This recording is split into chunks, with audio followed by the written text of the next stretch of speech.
We saw in the video yesterday how surprised you were, but have you ever thought of that moment happening, and what does it mean to you? Yeah, it was quite surprising to me. I had no idea that was coming, and as you saw, I was quite of shock. And obviously, it's a huge honor, incredible honor. I never imagined coming to Boston that one day I'm gonna have my jersey retired and hanging in rafters. It's such a privilege. You know.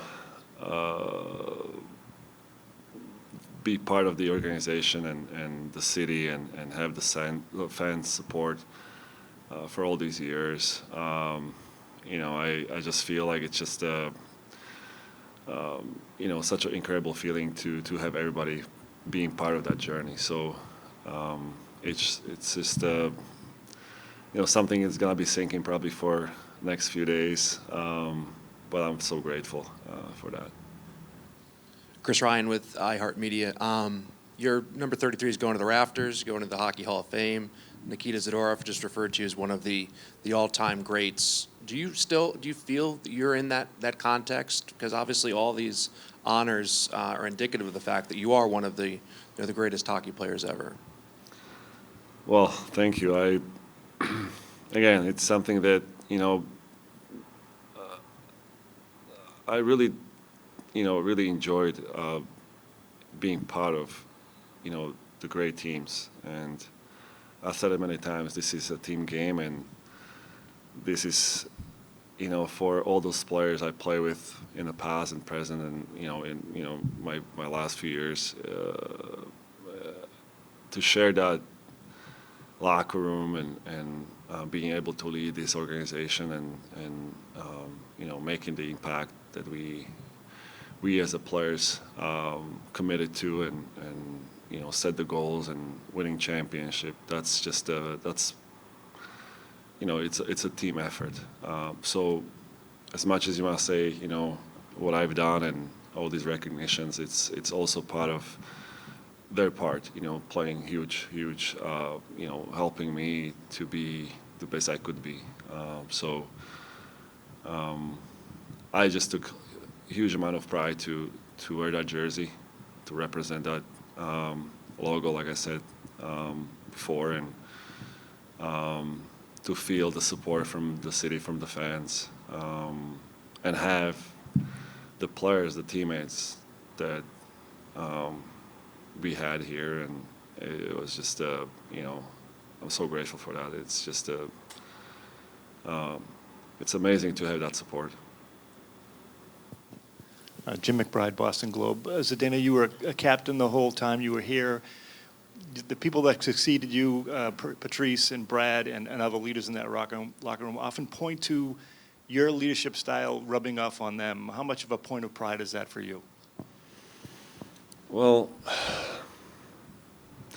when I became a captain, I knew that the history, what this team had in many years before I arrived, and you try to embrace it, and also acknowledge that I'm not gonna be Bobby Orr, I'm not gonna be Ray Bork, but at the same time I knew that I want to be myself and lead my way, and do it in maybe different ways than they did before, but still in a form of that identity and structure that this team had for a long time.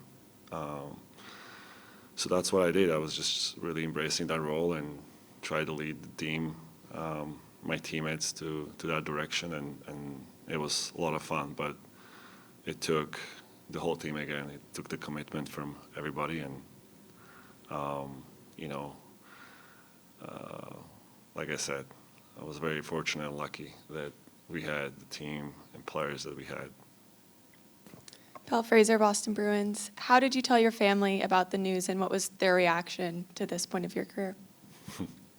Yeah, it was obviously my kids were very excited, but I think they, especially my boys, they just with so many different recognitions coming lately. It's been kind of overwhelming. But they're happy. I'm sure it's gonna be a little bit more real to them when we're gonna be probably on the ice and the number will go up.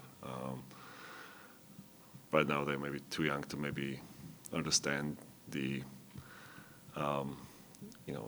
what it really means. But hopefully one day they're gonna probably knowledge it a little bit more. Hey Zay, Josh Brogadier, WCVB Channel 5. At what point in your long career here did you actually visualize your number going up to the rafters? Was there a point throughout your time where you said, okay, I've been here this long, I've done this many things, and I think this is possible for me to join the greats up there? No, it wasn't really. I mean, that's something that's not what you're playing for. You're playing to win, playing to get the championships. The focus is strictly on winning and championships. You are not really focusing on yourself and, being identified this way and being, so I wasn't really thinking about that.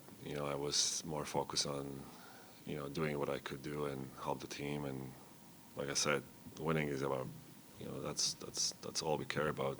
Everybody wants to win, and then you just try to do your best every day and every season and try to reach that ultimate goal. And all these recognitions are just a reflection of your career. They're coming after. So while I was playing, none of that really was on my mind. After I retired, maybe some thoughts were that, hey, it could happen, but if it didn't, it's okay because I did what I could and I tried my best, give it my all. So. For most Bruins fans, the definitive moment of your career was Game 5, 2019, where you played despite the broken jaw. For you, is that the moment that kind of symbolizes who you were as a player the most, or are there other moments that stand out when you think about your the defining moment of your career? Well, it's hard to really pick the defining moment for myself. I think we all witness different players sacrificing in different times, and that's also part of the identity that we created. We did have a motto in the locker room, whatever it takes, and that's what it took.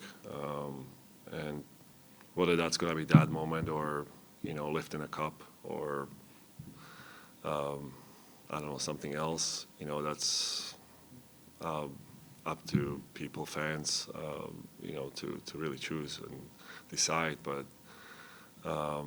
in my opinion, I just did what I wanted to do, what I felt was the right thing to do, and what I love to do, and I have so much passion for it. So I just did my job.